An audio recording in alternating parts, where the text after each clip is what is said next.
Hello everybody and welcome. Today I'm going to be doing sort of a follow-up on my video on games to play solo and essentially just up the numbers, so to speak. Because as we all know, 1 may be the loneliest number, but 2 can be as bad as 1. So I'm going to talk about games that not only work extremely well with 2 people, but I'm going to focus specifically on games that have rules that are easy to pick up and or games that are relatively quick to play. I hope that you enjoy, so we'll go ahead and get started with a couple of honorable mentions.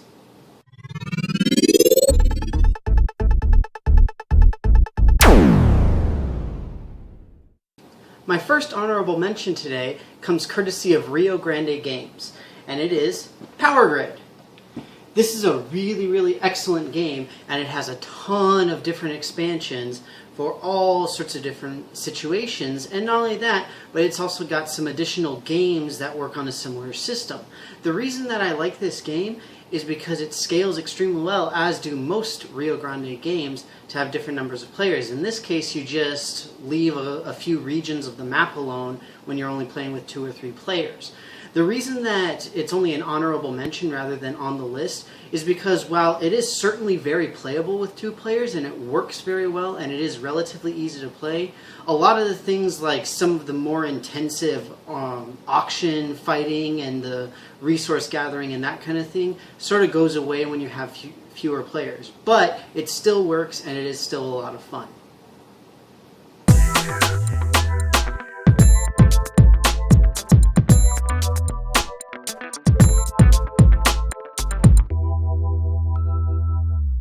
My second honorable mention is a game that comes courtesy of GMT Games that I have talked about many times, and it is Twilight Struggle.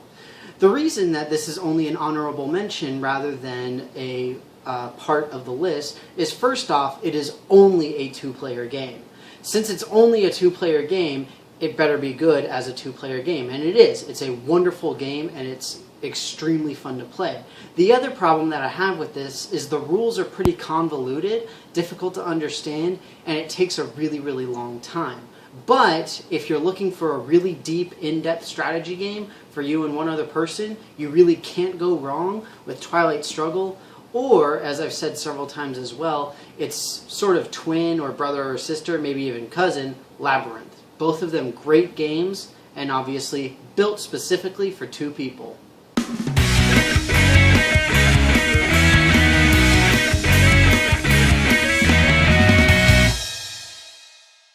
My third and final honorable mention comes to us courtesy of Repos Productions, 7 Wonders.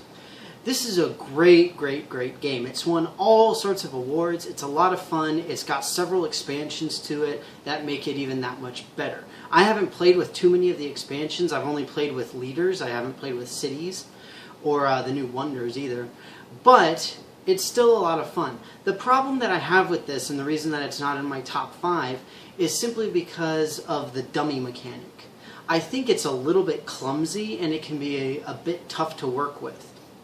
In addition, this is one of the games that essentially comes down to a single-player solitaire.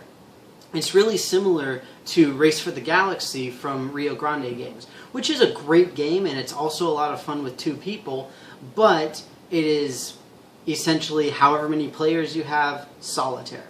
Both of them great games, but Race for the Galaxy didn't quite make it. 7 Wonders, a lot of fun because it's got a lot of different mechanics and a lot of good ways to win. And not only that, but it's a really quick game at right about half an hour, and it's extremely easy to pick up. So that's why 7 Wonders is one of my honorable mentions.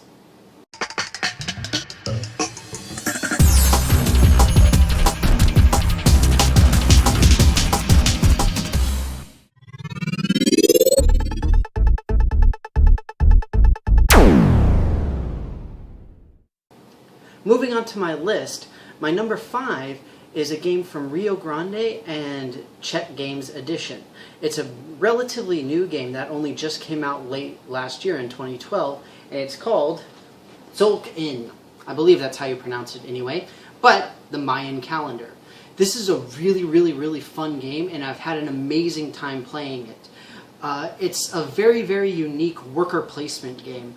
If you've ever played something like Carcassonne, things of that nature, similar, where you've got individual tokens that you have to place in spots, and then at some point later you take them up and get points or resources, whatever it happens to be.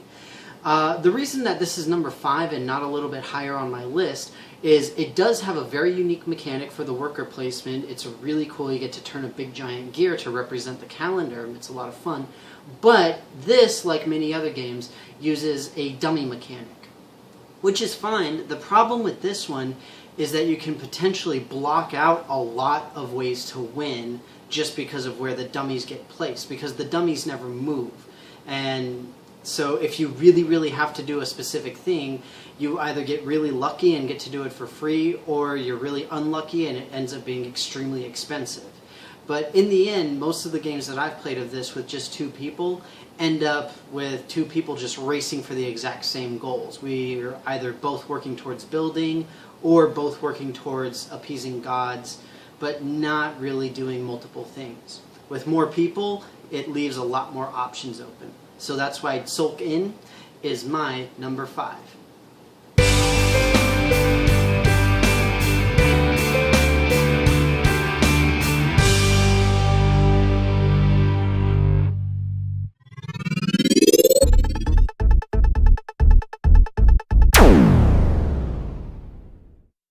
At number 4, I've got a game that comes to us courtesy of one of my favorite game companies, Fantasy Flight. And it's actually the game as well as its expansion. And the game is Kingsburg, and the expansion to Forge a Realm. These are both great games. Kingsburg on its own is really fun with 2, 3, 4, 5 people. It doesn't matter how many people you have, it works really well. But just like with Sulk In or Mage Knight or any of those other games, it does use a dummy mechanic in order to sort of change the dynamic and make sure that some options are closed. The nice thing about Kingsburg is that it's a very dynamic dummy, if that makes any sense. But basically, every single round, it changes. It changes what's being blocked so that you can't get it. I really like to Forge a Realm simply because it's an expansion that's modular. You have several different individual pieces that you can either choose to add or not choose to add to the game, and each one of them on their own adds a great deal to the game and makes it that much more fun. And it works great, again, with 2, 3, 4, 5 people, however many you're playing with. And in the end, it's a really fun game to play with just 2 people. It's really easy to learn, just like all of these are. And it's just a lot of fun, and it's a little bit on the longer side, but it's still relatively quick. So that's why Kingsburg is my number 4.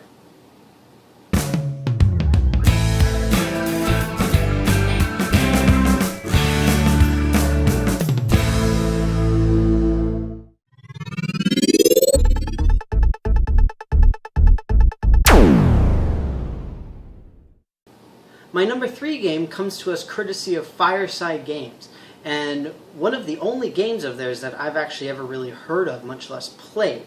And the game is a cooperative game known as Castle Panic, as well as its expansion, The Wizard's Tower. Now, this game is a really fun one. Like I said, it is a cooperative game.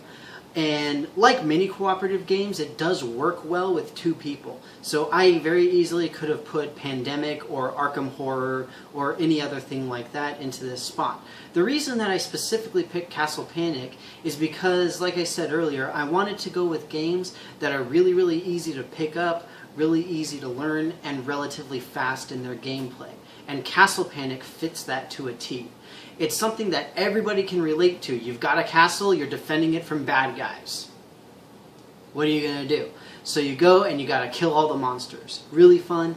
And not only that, but this specifically has a small mechanic known as the Master Slayer mechanic, where you actually have a winner amongst all of the co-op players. Even with 2 people you can use it, but by no means do you have to. It also has rules to make the game a little bit easier because some of the monsters are really nasty. Particularly with the expansion, The Wizard's Tower, it adds some extremely nasty monsters. But it also adds some stuff that really help you fight them off. And that's part of why I chose Castle Panic as my number 3.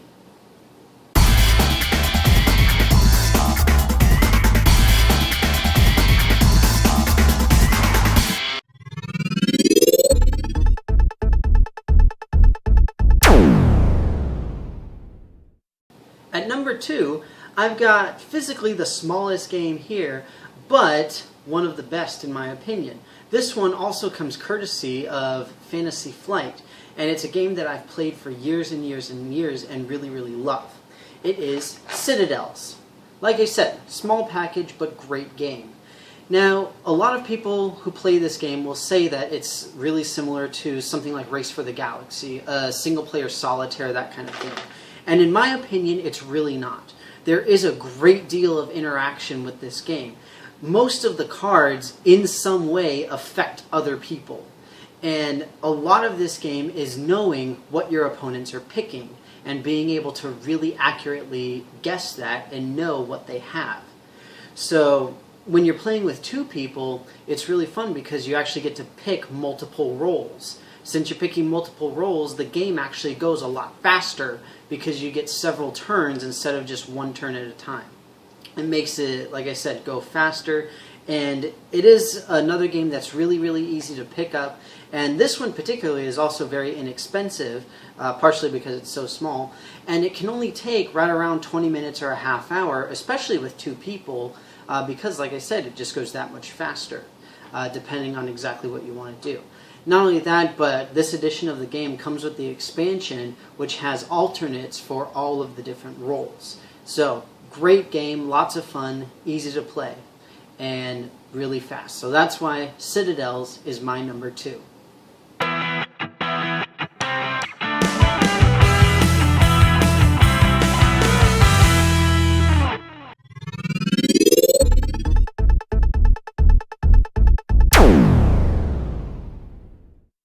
Last but absolutely not least, we have my number 1 game to play as a duo.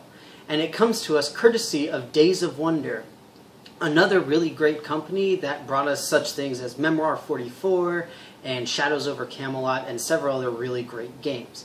In this case, we've got Small World. Small World is a really, really fun game that sort of came in randomly for me, at least.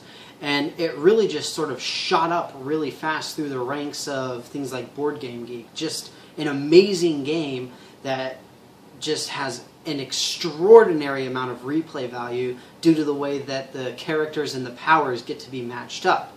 The reason that I really love this game for only 2 players is simple. It's because of the board. Anytime that you play this game, you have a different size board for each different number of players. You have 2, 3, 4, or 5 different players. Because of that, the game becomes extremely dynamic, and not only that, but it makes it a lot easier to keep with the extremely intense rounds and debating about what to do with your creatures. Do you keep them? Do you get rid of them and get a new one? All of that kind of thing. It makes it really fun, and a really intense game with just 2 people feels very similar to a really intense game with 5 people. Unlike, like I said, with either Tzolk'in or Power Grid, things like that, you do have a lot of the aspects of more players because of the dummy mechanics, or in the case of Power Grid, shutting down parts of the map. But particularly with Power Grid, the auction system makes it not work so well, and with Tzolk'in, the fact that the dummies don't move makes it so that the game sort of funnels in a single direction, whereas with this, it's almost identical whether you have 2, 3, 4, or 5 players. Not only that, but the expansions to this game, as well as the fully playable standalone Small World Underground, make it my number 1 choice to play, whether you're as a duo, 3, 4, or 5. Extremely easy to play, extremely quick, at least by comparison to some other games, and just a lot of fun. So Small World is my number 1.